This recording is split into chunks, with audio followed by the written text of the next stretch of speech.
दूरीकुरु मामज्ञमनाथं दूरीकुरु मे दुरितं वो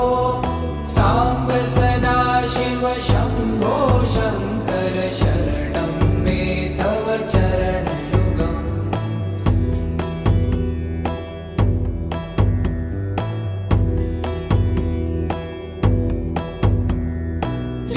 त्रिशिवरमानस हंस चराचर जनन स्थितिलय कारणभो साम्ब सदा शिव शम्भो शङ्कर शरणं मे तव चरणयुगम्